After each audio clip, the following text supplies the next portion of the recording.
Olá, louvado seja nosso Senhor Jesus Cristo, para sempre seja louvado. Glória ao Pai, ao Filho e ao Espírito Santo, como era no princípio, agora e sempre. Amém. Queridos irmãos e irmãs, paroquianos da nossa paróquia, Nossa Senhora da Abadia, Lagoa da Confusão, Diocese de Cristalândia, graça e paz. Nesse dia 18 de junho de 2023, aqui nos encontramos celebrando o 11º domingo do tempo comum. E o evangelho que nós temos é tirado de Mateus, capítulo 9, versículos de 36 até o 10, versículo 8.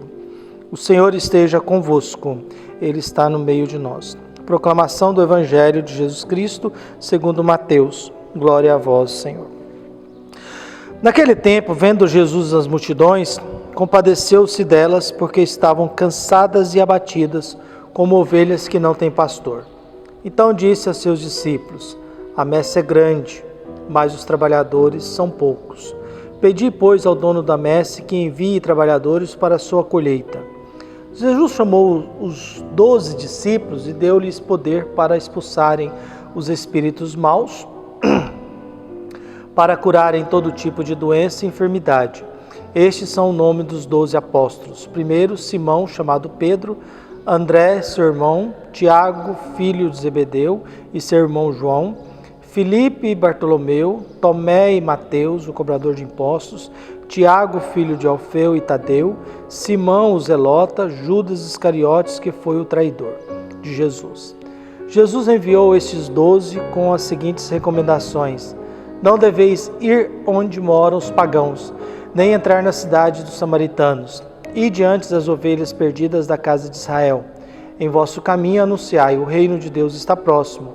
Curai os doentes, ressuscitai os mortos, purificai os leprosos, expulsai os demônios. De graça recebestes, de graça deveis dar. Palavra da salvação. Glória a vós, Senhor. Nos encontramos aqui unidos na fé. Jesus olha uma multidão e fica com o coração compadecido.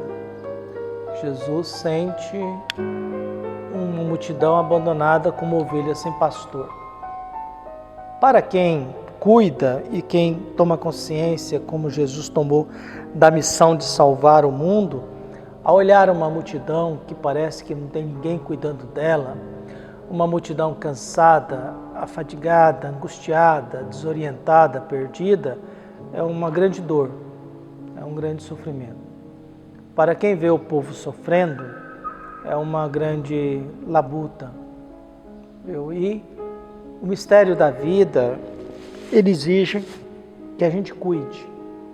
Cuidar da vida, cuidar do próximo, cuidar de si mesmo, cuidar das relações humanas, cuidar das necessidades dos mais pobres, cuidar do ser humano abatido, afadigado, cuidar de gente que precisa de salvação. E aí Jesus vê essa multidão e faz esse discurso: Senhor, a messe é grande, precisa de operários. Reze pedindo a Deus que mande mais operários para a sua colheita. A colheita aqui seria salvação.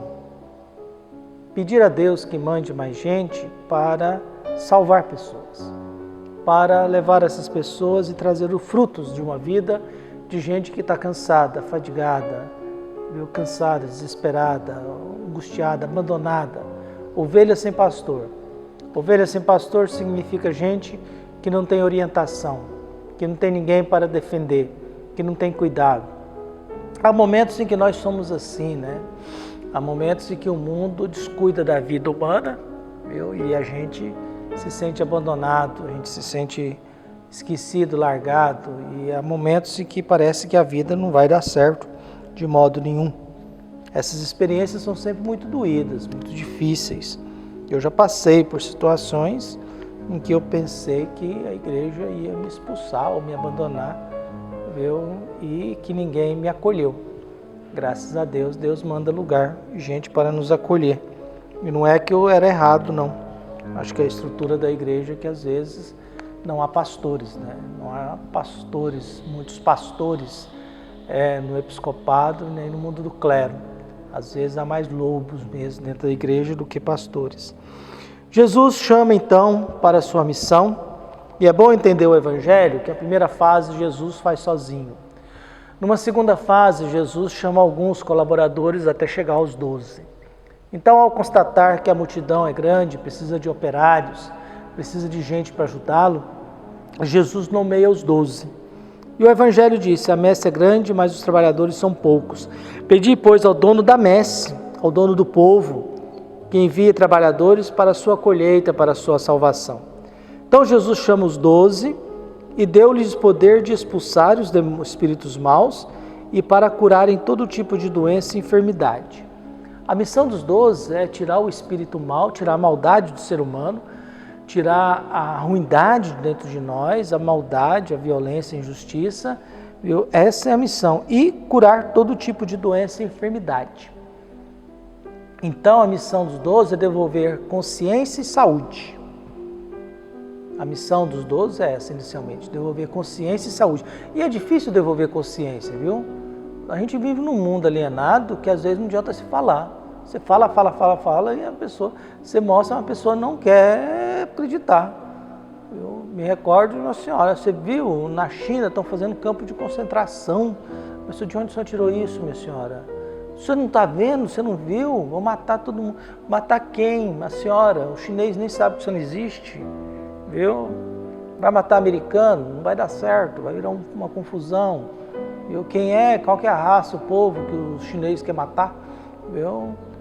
Igual a teoria da conspiração, que é muito comum, né?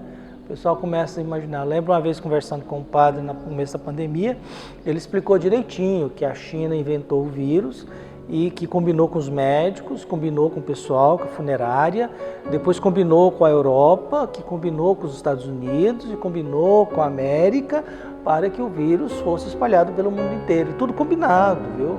As mortes eram combinadas com os médicos, a imprensa também era. Ele imaginava que tudo era arquitetado, que tinha tudo programado e que a pandemia era algo extremamente organizado pelo mundo afora. Todo mundo de acordo, assim, então a pessoa fingiu que morreu, entrou no caixão, viu, foi enterrado, depois ela ressuscita. É uma coisa meio doida, né? E é padre, né? Imagina. Qualidade dos padres que nós temos nesse mundo, né? Sem contar dos pastores também, né? Então eles começam, é uma lógica normal em todos, toda a lista dos 12, Pedro é o primeiro e Judas é o último. Essa é uma lista normal e comum em todas as citações dos 12. Primeiro são os 4, Pedro, Tiago, João e André, são os 4 que são pescadores. O último é sempre Judas Iscariotes. Pedro é o líder e Judas é o último, faz parte disso. Depois de Jesus ter nomeado isso, que são homens separados, diferentes, são homens de trabalho diferentes, Mateus é cobrador de impostos, Pedro é pescador, então Mateus cobrava imposto de Pedro, Pedro podia reclamar, você anda explorando de mim, né, cara? Zelota já é ligado, não se sabe se o Zelota existia na época de Jesus ou ele veio um grupo depois, mas Zelota é um grupo armado que defendia a revolução armada contra o Império Romano, então era gente de guerra, viu? Judas Iscariote era um cara ganancioso, que só pensava em dinheiro, e Jesus apostou nele, viu? Apostou nele, mas com o passar do tempo, Judas se decepcionou com Jesus, Jesus se decepcionou com Judas e há a traição. E por fim, o envio. E o envio começa muito prático na mentalidade. Primeiro, as ovelhas da casa de Israel. Viu? Nada de pagãos e samaritanos. Depois Jesus vai inverter, ou melhor, vai acrescentar e vai inverter mesmo. Aí ele começa a dar atenção aos pagãos e aos samaritanos. Mas a primeira orientação é essa, eu vim para a casa de Israel, é a mentalidade de Jesus. O primeiro momento na vida de Jesus era salvar só o povo judeu. Depois que Jesus toma consciência que a missão dele é salvar a todos. E depois disso, não deveis ir onde moram os pagãos, nem entrar em cidades samaritanos. E diante as ovelhas perdidas da casa de Israel. E em vosso caminho anunciai, o reino de Deus está próximo. Curai os doentes, ressuscitai os mortos, purificai os leprosos e expulsai os demônios. De graça recebeste, de graça dai. Então que Deus abençoe e ilumine a todos nós.